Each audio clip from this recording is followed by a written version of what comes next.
Hey guys, I'm Becky from Bookmarks Reviews, and welcome to my top 10 bottom 5.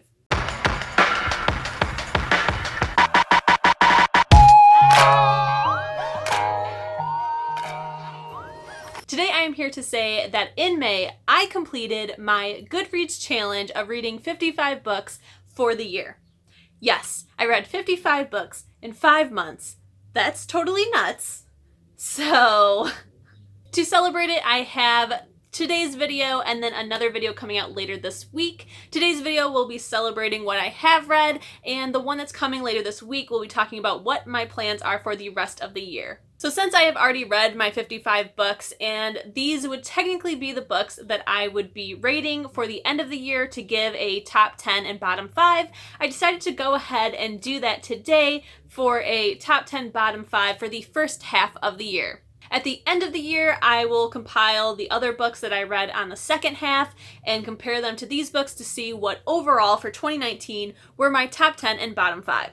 So let's go ahead and get started. I am going to start with the bottom 5 to get the worst out of the way, and these ones I do have in order from most liked to least liked. So number 5 is Sex Criminals by Matt Fraction. This one is an adult graphic novel talking about a girl who has found that ever since at a young age, when she has an orgasm, that she can stop time in the world and enter this dual universe kind of where everything has been paused and she is here in this world by herself. Now, at first, it really freaks her out. She has always been shamed for sexuality at a young age, so this has been something that she has struggled with alone for a very long time.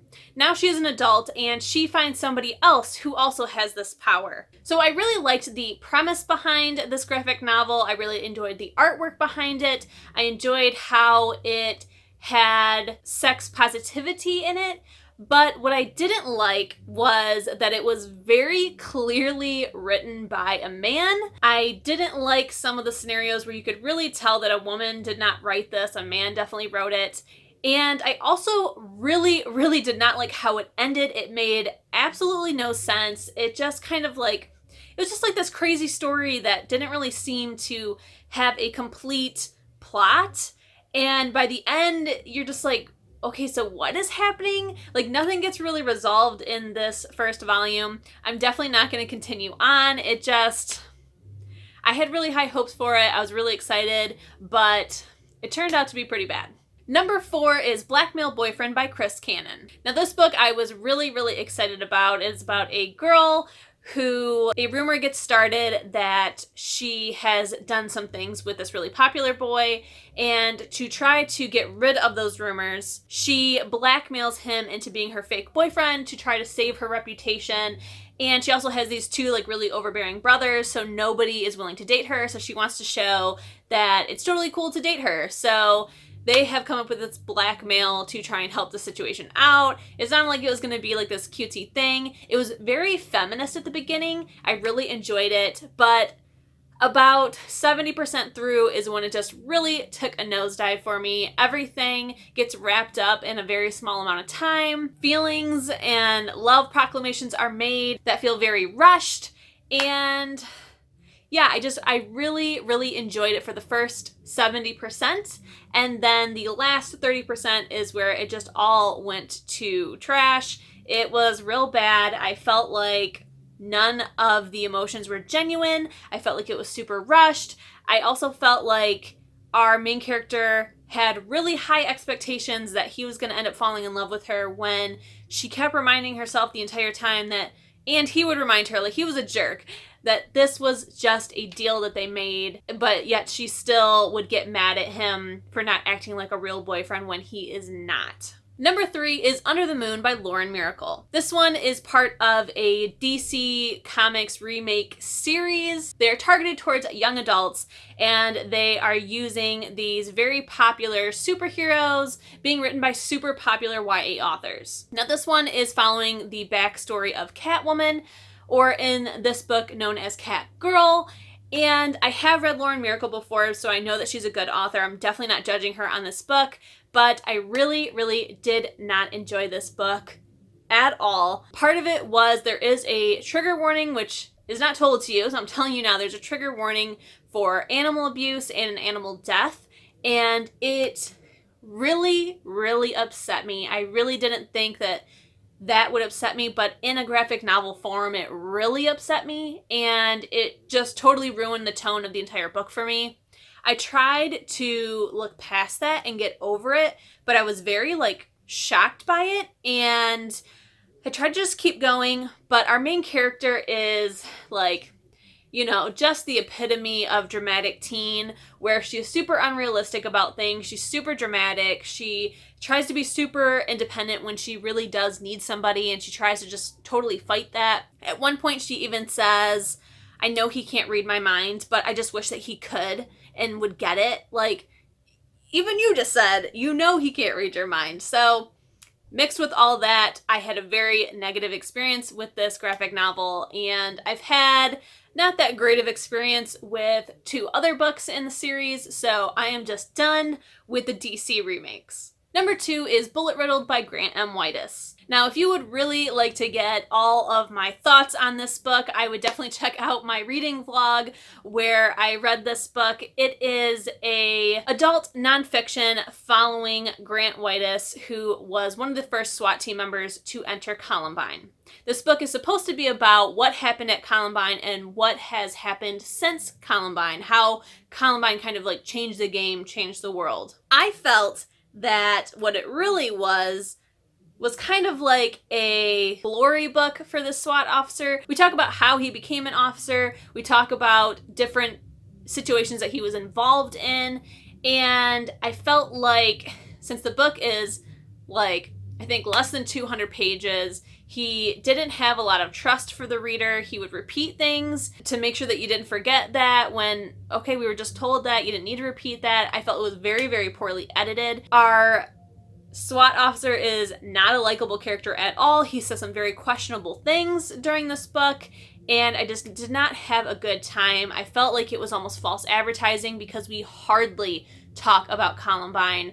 I also thought that some of the things he said was inappropriate. This officer is very quick to blame other people. He never blamed himself for any of the situations. It was always somebody else's fault, whether it was fellow team members or leaders or etc. It was never any blame on him, and I just had a very, very bad time with this book. And number 1 for my bottom 5 should not come as any surprise, and that is How to Experience Death for Beginners by Jessica Branton. Now, I have gone on a whole rant about this book, so I'm not going to say a whole lot except for that it was awful. I doubt there's going to be a book that's going to top this. I did not read that much of it because it was just so badly done. I was very upset by it. There are just a lot of bad things in this book that doesn't need to be in YA anymore. We need to be better at what we put out into the world, and what we are teaching people is okay. That's all I'm going to say. If you want to see that vlog, I think it's in my month-end wrap-up where I really get into it. I will link that above as well, but it was bad, and if something tops it in the second half, I'm going to be upset because I don't want to read any bad books. Alright, and now let's move on to our top 10. Now this one is in somewhat kind of an order, but not really. It's really just the top 3 that are in order, but really my top 3 are kind of in a tie, so let's just get into it. Coming in at number 10 is Amulet Volume 1 by Kazu Kibuishi. This is a middle grade graphic novel about a girl who finds out that she is next in line to be the Amulet Keeper. Now, being in control of the Amulet comes with a lot of powers. The Amulet can make you do bad things, good things. You really have to have a control over this power, or it could take control over you. And we get into a lot of really dark hijinks throughout this book. I really, really loved the artwork in this graphic novel. It was so good. I love how dark this is. And if you are looking to kind of dive into middle grade or older elementary age fiction, especially graphic novels, I would definitely suggest this series because it is really, really good. Number 9 is First and Then by Emma Mills. I was not expecting to like this book as much as I did, but I absolutely loved it. It's kind of a Pride and Prejudice retelling, but very loose, and I just loved it so much. It just gave me all the feels. I read it at the perfect time when I was in the mood for a romance, and it just made my day. It was just so freaking good. Number 8 is Odd One Out by Nic Stone. This book is so freaking good. I love this book so very much. We follow 3 different points of views. Our characters are different races, different genders, and different sexualities, and I just loved it. I love the message behind it. They also had these really great and strong background characters. The book as a whole was just fantastic. I loved all of the representation that it has, and oh my god, it was just so well done. I cannot wait to read more by Nic Stone. She is amazing. I will say that I did have 2 small issues with this book, but overall I still gave this book 5 stars. One of them being that we are introduced to this kind of like mystery plot line. It's a subplot line. And I felt like it was wrapped up too nicely and too quickly. And I wish that it would have taken a much darker turn.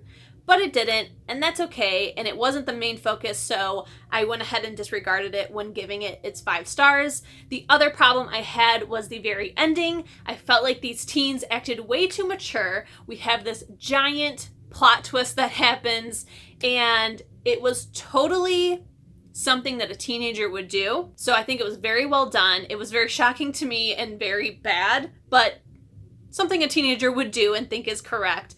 But the problem I had was how the teenagers handled it. They handled it much more maturely. I think that even most adults would not handle it this way. So I was like, really? I don't think that's what happened in the real world. But overall, I just freaking loved it. It was so good. You definitely need to check this book out. Coming in at number 7 is To Catch a Killer by Sheryl Scarborough. This one is a YA mystery. It is part of a duology, which I do need to read the second book, but it is about a girl who, when she was 3 years old, her mother was brutally murdered in front of her. She was found drenched in her mother's blood, and now she is a teenager. The killer has resurfaced, and now she is working with her FBI uncle to try and track him down. This book was done so well. We have this character who went through this really traumatic thing, and her aunt and caretaker will not talk about the past with her. She wants her to just forget it, not let it affect her, so she does not want to talk about it, and it balances so well of the dark side of this girl's mind because she has been through this traumatic thing. She has been trying to figure it out on her own her whole life, but at the same time, she also has these very positive best friends and aunt and this really great home life. So I really, really enjoyed how Sheryl was able to balance the light and dark that is in this girl's life. It was done so well. There is a romance that was done spectacularly, and I cannot wait to read the second book. Number 6 is The Jewel by Amy Ewing. I love this book so much. If you guys have not checked this book out, you have got to. It is so dark, so brutal, and I just devoured it. I read the entire series, so proud of myself. It was so freaking good, and wow, it's just... After reading this, I'm definitely going to be reading her next series that is coming out. The first one just came out. It's called The Cerulean, I believe. And after seeing what she can do with this, I cannot wait to see what she will do with that one. So, wow. Coming in at number 5 is Legendary by Stephanie Garber. Now, I will say that when I read Caraval, I really, really enjoyed it, but I did not love it as much as everyone else. I think realistically, to me, it's about a 4-star read. I really loved it, but it just didn't have something for me that really took me over the edge. I don't know what that was, but it was a 4-star read. However, book 2 was a giant 5-star read for me. I loved it so freaking much. Donatella is definitely my favorite sister between the two. I definitely think that this one is much different than the game played in the first book. Number 1 really truly was a game. Everything was confusing and you really had no idea what was real and what was fake. But in book 2, it really is like, no, everything is real. And the things that are real seem fake. Like, it wasn't very realistic. So I do enjoy the game in book 1, but I wish that we had the characters from book 2 in book 1 because that would have made it a 5-star. But I absolutely loved, loved, loved Legendary. I cannot wait to read finale. Number 4 is Days of Blood and Starlight by Laini Taylor. This is book 2 in the Daughter of Smoke and Bone series, and again, just kind of like with Caraval, book 1 I really enjoyed, but I gave it 4 stars, and book 2 was outstanding. I enjoyed book 2 so much more than book 1. We had so many different points of view in this book. I loved that every chapter would end at a cliffhanger, so you were constantly wanting to read more, constantly wanting to find out more about these characters and what's going to happen to them. It was just so well executed, and like I just ate it up. I enjoyed it so very much. I will go ahead and give you a spoiler that I did just finish Dreams of Gods and Monsters, the 3rd book, and it wasn't as good as book 2. It is a 4-star, just like book 1. It happens, I guess. This year I've experienced a lot of books where book 2 is the best, which is weird because that never happens. But maybe it's authors trying to overcompensate to try to make sure that book 2 is not that book 2 slump. But, yeah. So now let's get into my top 3, which are really kind of like all tied. I do have them in order, but for different reasons I could move the order. So they're all kind of tied. Let's just get into it. So technically, number 3 is Simon versus the Homo Sapiens Agenda by Becky Albertalli. I picked up this book for the OWL exams hosted by Book Roast, and I am so happy that I did because this book was so good. It meant so much to me, and it really opened my eyes that I have not been reading enough LGBTQ plus books. I really need to consciously, but also it should be a subconscious thing of I need to choose more of them for my TBRs. Even though I am an ally, even though I don't fall on the spectrum of LGBTQ+, I am a ally. These books need to be in my TBR. I can still relate. I fall in love with these characters every time I actually do pick one up, and it just kind of made me realize that why have I been not picking them? It's been a subconscious thing, but it's still a thing, and I need to work harder at that. And this book just proved that even though I am not on that spectrum, I can still 100% relate to these characters and understand what they're feeling and also learn more things. If you are not something, you can't learn about it until you interact with it. And the best way for me to interact is to read it in a book. It also opened my eyes to Becky Albertalli's writing, which everyone has always raved that she's amazing. You're right, she is. And yeah, it's just, this book was so freaking good. And if you haven't picked it up, you need to. Number 2 is a super surprise to me. Before I read this book, I would definitely think it was going to be on my bottom 5, and that is The 7 Husbands of Evelyn Hugo by Taylor Jenkins Reid. This book, oh my god, it seriously shocked the heck out of me. I did do a video, which I will link above, of why I think that this book has YA appeal. I do not read many adult books, so when everybody in the booktube community was just losing their mind over this book, especially those who mostly read YA, I knew I had to pick it up. I was highly expecting to hate it. I was hoping I was going to hate it because then I could be that one person that's like, here's why it's trash. But it got me. It was so freaking good. It was so well done. There's all of this mystery and representation and, oh my god, it was just everything. This book is just everything. You definitely need to pick this book up if you haven't. I will definitely be reading more by her.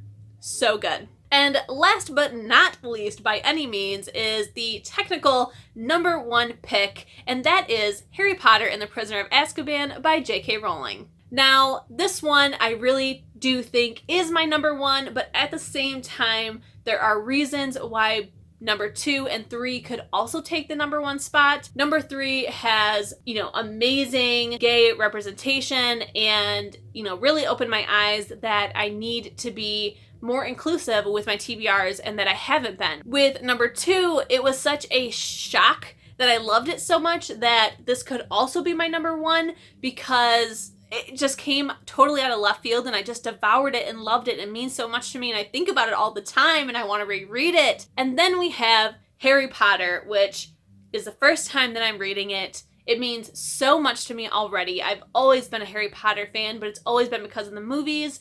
And number 3 so far is my favorite book in the series. It means so much to me. It proves that there is a point to reading the books because there's so much that the movies left out. It is insane how much is not in the movies, especially when they're so well done, but they still weren't done well enough where we could include everything because they do have a time limit and a budget. But the books are amazing. This book proves that there is a big, huge gap between the books and the movies, and I just loved it so much. Harry Potter is so special to me because, so this definitely deserves my number 1 spot, but I could also give reasons why books 2 and 3 could also take it over, but we're just gonna give it to Harry Potter for now, and that's what it is. Alright guys, that is my bottom 5 and my top 10 for you. I hope that you enjoyed it. Like I said, this could change come the end of the year, as I will be comparing the top 10 and bottom 5 that I read for the next half to this one to decide my overall top 10 and bottom 5. If you enjoyed this video, please do not forget to give it a thumbs up and leave a comment below letting me know if you guys have read any of these, if they have made your top 10 or your bottom 5, or if you have completely differing opinions than I do. If you want to see more bookish content from me, please hit that subscription button, and if you want to be notified as soon as my videos go live here on YouTube, hit the notification bell. I'll see you in my next one. Bye!